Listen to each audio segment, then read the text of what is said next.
মৰমৰ ছাত্ৰ ছাত্ৰীসকল, বহুদিনৰ মূৰত তোমালোকলৈ মই এটি ভিডিঅ' আগবঢ়াব ওলাইছোঁ। আশা কৰোঁ তোমালোকে ভাল পাবা। পঞ্চম শ্ৰেণীৰ পৰিৱেশৰ পাঠ নম্বৰ 10 আমাৰ উদ্যোগসমূহ, এই পাঠটোৰ আমি প্ৰশ্নৰ উত্তৰসমূহ কৰিবলৈ চেষ্টা কৰিম। উদ্যোগৰ প্ৰশ্ন উত্তৰসমূহ আমি এতিয়া আলোচনা কৰিম। আমাৰ উদ্যোগসমূহ, পাঠ নম্বৰ 10। 1 নম্বৰ চমুকৈ লিখা। প্ৰশ্ন ক, কেঁচামাল বুলিলে কি বুজা? উত্তৰ, প্ৰকৃতিৰ পৰা পোৱা যিবোৰ সামগ্ৰী ব্যৱহাৰ কৰি আমাৰ প্ৰয়োজনীয় বস্তুবোৰ উৎপাদন কৰা হয় তাক কেঁচামাল বোলে। উদ্যোগ গঢ়ি উঠিবলৈ উন্নত যাতায়াত আৰু পৰিবহণ ব্যৱস্থাৰ কিয় প্ৰয়োজন? উত্তৰ, কেঁচামাল আৰু অন্যান্য লাগতিয়াল সামগ্ৰী উদ্যোগলৈ কঢ়িয়াবলৈ আৰু উৎপাদিত সামগ্ৰী বজাৰলৈ নিবলৈ উন্নত যাতায়াত আৰু পৰিবহণ ব্যৱস্থাৰ প্ৰয়োজন। উদ্যোগ এটা গঢ়ি উঠিবলৈ কি কি কাৰকৰ প্ৰয়োজন লিখা।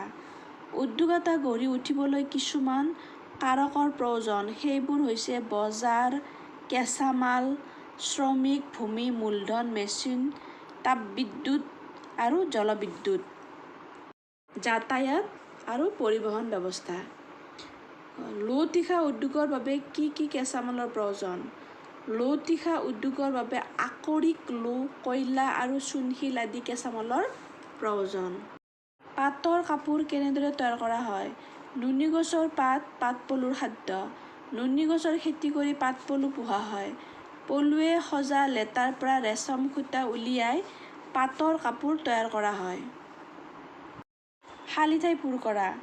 মুম্বাই ভাৰতৰ আধুনিক বস্ত্ৰ উদ্যোগৰ প্ৰথম কেন্দ্ৰ। কাগজ উদ্যোগৰ প্ৰধান কেঁচামাল হ'ল বাঁহ। ভাৰতৰ সকলোতকৈ বেছি ৰেচমী কাপোৰ কৰ্ণাটক ৰাজ্যত উৎপন্ন কৰা হয়। চেনী উদ্যোগৰ প্ৰধান কেঁচামাল হৈছে কুঁহিয়াৰ। 3 নম্বৰ কংঘৰত শংখ মিলোৱা। তেল শোধনাগাৰ নুমলীগড়, গেছ প্লাণ্ট কঠালগুৰি, সাৰ উদ্যোগ নামৰূপ, মৰাপাট উদ্যোগ শিলঘাট। 4 নম্বৰটো, পৰ্যাপ্ত পৰিমাণে কেঁচামাল মজুত নাথাকিলেও যে কোনো এখন ঠাইত বৃহৎ উদ্যোগ গঢ়ি উঠিব পাৰে সেই বিষয়ে এখন দেশৰ উদাহৰণ দি বুজাই লিখা। বৰ্তমান বহুকেইখন দেশে কেঁচামাল মজুত নাথাকিলেও ঔদ্যোগিকভাৱে উন্নত হৈছে। তাৰে ভিতৰত নাম ল'ব পাৰি ছিংগাপুৰ, জাপান, দক্ষিণ Korea, Switzerland, Israel, Taiwan, Finland, Hong Kong আদি। তাৰে ভিতৰত আমি জাপানৰ কথাই বিশেষভাৱে ক'ব পাৰোঁ। এই দেশখনৰ হিৰোশ্বিমা আৰু নাগাচাকিত বৃহৎ বিস্ফোৰণৰ কথা সকলোৱে জানে।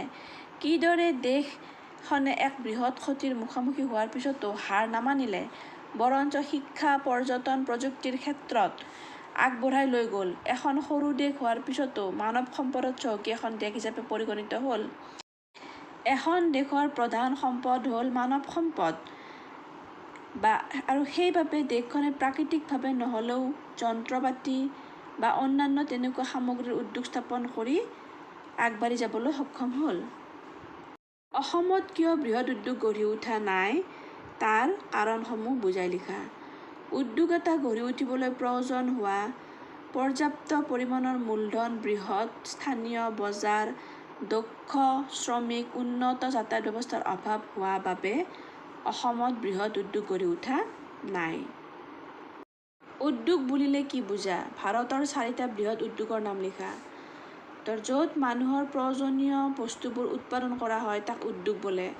ভাৰতৰ 4টা বৃহৎ উদ্যোগ হৈছে চাহ উদ্যোগ, ৰেচম উদ্যোগ, তেল উদ্যোগ, কয়লা উদ্যোগ আদি। চমুটোকা লিখা। চেনী উদ্যোগ। চেনী উদ্যোগবোৰ কুঁহিয়াৰ উৎপন্ন হোৱা ঠাইবোৰৰ দাঁতিতে গঢ়ি উঠে, কাৰণ উৎপন্ন হোৱা ঠাইবোৰৰ পৰা কেঁচামাল উদ্যোগলৈ শীঘ্ৰে অনাৰ সুবিধা হয়। এই শিল্পৰ বাবে উন্নত যন্ত্ৰপাতি আৰু দক্ষ শ্ৰমিকৰ আৱশ্যক। ভাৰতত 200ৰো অধিক চেনী উদ্যোগ আছে। দেশৰ প্ৰায় 60% চেনী উত্তৰ ভাৰতত উৎপন্ন হয়, আনহাতে দক্ষিণ ভাৰতৰ মাটি কুঁহিয়াৰ খেতিৰ বাবে অধিক উপযোগী হোৱাৰ বাবে নতুনকৈ চেনী উদ্যোগবোৰ ইয়াত গঢ়ি উঠিছে। কাগজ উদ্যোগ। কাগজ উদ্যোগৰ প্ৰধান কেঁচামাল হ'ল বাঁহ। সম্প্ৰতি কাগজৰ ব্যৱহাৰ পৃথিৱীত বাঢ়ি অহাৰ কাৰণে আজিকালি সৰল গছ, দেৱদাৰু আদি কোমল কাঠৰ মণ্ডৰ পৰাও কাগজ তৈয়াৰ কৰা হয়। ইয়াৰ উপৰি ঘাঁহ, পুৰণি কপাহ, মৰাপাটৰ আৱৰ্জনা আদিৰ পৰাও কাগজ তৈয়াৰ কৰা হয়। কপাহী বস্ত্ৰ উদ্যোগ। কপাহী বস্ত্ৰ তৈয়াৰ কৰাত প্ৰাচীন কালৰে পৰা ভাৰতৰ সুনাম আছে। ভাৰতত এই শিল্প প্ৰথমে হস্তশিল্পৰ স্তৰত আছিল। বৰ্তমান কপাহী বস্ত্ৰ উৎপাদনত ভাৰতে পৃথিৱীৰ ভিতৰত দ্বিতীয় স্থান অধিকাৰ কৰিছে। মুম্বাই ভাৰতৰ বস্ত্ৰ উদ্যোগৰ প্ৰথম কেন্দ্ৰ। ৰেচম উদ্যোগ। নুনী গছৰ পাত, পাট-পলুৰ খাদ্য। নুনী গছৰ খেতি কৰি পাট-পলু পোহা হয়। পলুৱে সজা লেটাৰ পৰা ৰেচম সূতা তৈয়াৰ কৰা হয়। এইদৰে সূতা তৈয়াৰ কৰা বৰ জটিল। ইয়াৰ বাবে কঠোৰ শ্ৰম আৰু কৌশলৰ দৰকাৰ। সেইবাবে এই শিল্পই প্ৰথমে কুটীৰ শিল্প ৰূপেহে গঢ় লৈ উঠে। আজিকালি মেচিনতো পাটৰ কাপোৰ তৈয়াৰ কৰা হয়। লো-তীখা উদ্যোগ। লো-তীখা উদ্যোগ ভাৰতৰ অন্যতম বৃহৎ উদ্যোগ। ভাৰতত পুৰণি কালৰে পৰা তীখা তৈয়াৰ কৰা উদ্যোগ চলি আহিছে। এই উদ্যোগৰ বাবে কেঁচা মাল হিচাপে আকৰিক, লৌহ, কয়লা আৰু চূণশিলৰ আৱশ্যক।